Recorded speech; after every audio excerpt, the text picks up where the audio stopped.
Hey guys, welcome back to the channel, Daughter of Increase. My name is NayDenise. For those of you who are new to the channel or who just happen to stumble across this video, and I'm the founder and CEO of Daughter of Increase Ministries, that is DOI Ministries. And here on this channel, I hope you guys to increase in your faith and relationship with God and Christ through Bible studies, book reviews, discussions, and more. And I do that by posting twice a week, every Wednesday and Saturday, and occasionally on Tuesdays. And as you guys can tell from the setup and the title, this is another part of the Annotate with Me series that I started.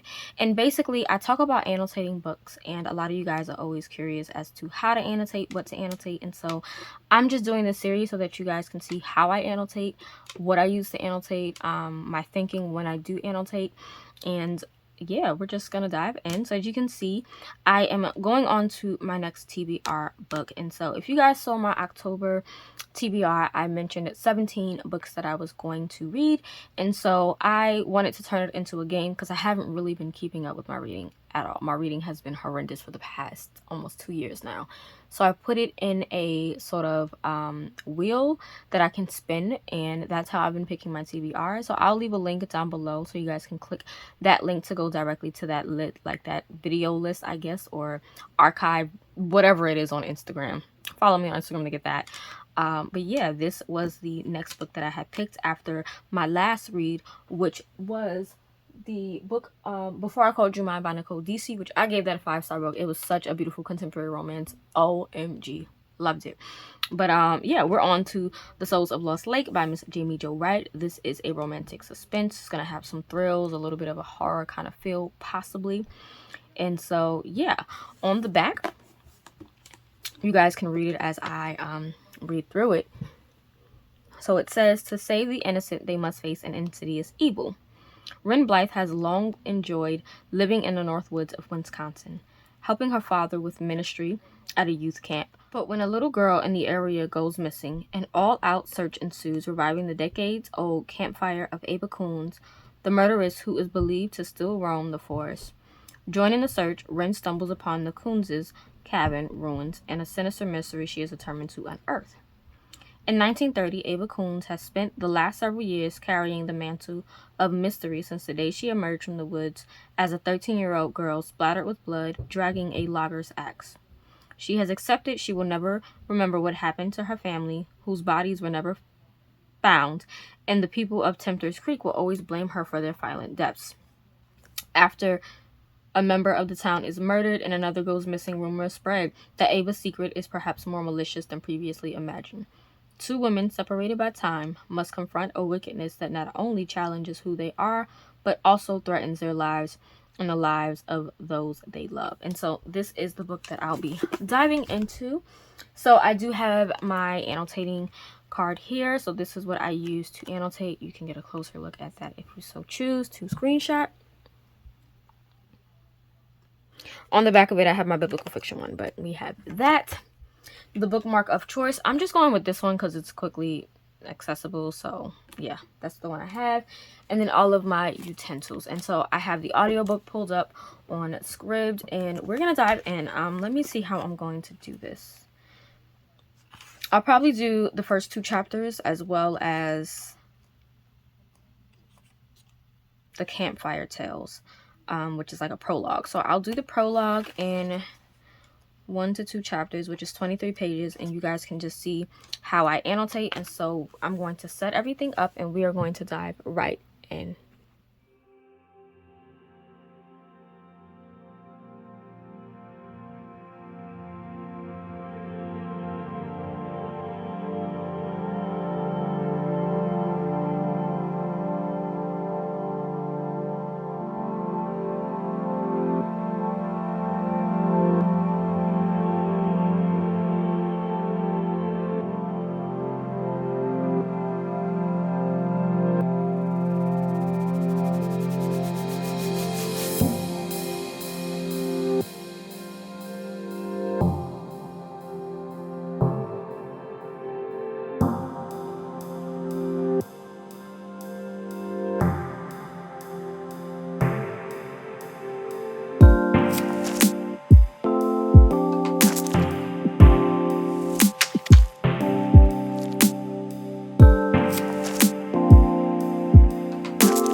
Alrighty guys, so here we are at the end of the video, and I'm going to show you guys the notes that I briefly took. I did take those off camera, but again, this is the Souls of Lost Lake, and yeah, so starting with the prologue, or the campfire tales on page 7, I basically annotated the first line, well the first two, and I put such beautiful writing. For some reason, the imagery for me was like giving everything, and it really made me feel like I was at a campfire, just imagining and looking at the flames of a campfire. So we have that. Moving on, here I just put how and who. I also wanted to put why because it says that the cabin was burned. And then here it says that she grew up with no memories, and so I put, did she want to forget? Was it the trauma that caused her to forget? Like, a lot of the times it's not that we want to forget, but it's that the trauma causes us to forget, so I put that. Moving on to chapter 1, I like this line. Anything in green is something that's like a quote to me, and so I put, truth, one thing forgotten can make you forget more. And so sometimes our mind kind of, I don't want to say switches off, but if you forget a particular thing, you then forget a lot of things that happened after the fact or before the fact. So that stuck out to me. Anything in blue, navy blue, I put is like foreshadowing to what's to come. So I just put what happened. I marked this section up, new characters and some information. I meant to put something for that. So this line here says knowing and knowing are not, like, they weren't the same thing. And so there's a difference when you claim to know something and when you actually know something. And so you know, we have that. Just give me 1 second.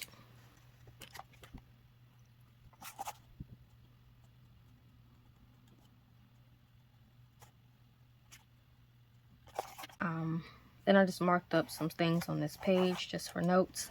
Here I put that the mind is a battlefield and a maze. And I put that because a lot of the times we hear that your mind is a battlefield, but it's also a maze because you're thinking about so many things and you compartmentalize so many things, and there's certain areas of your mind that you want to go and certain areas you don't want to go.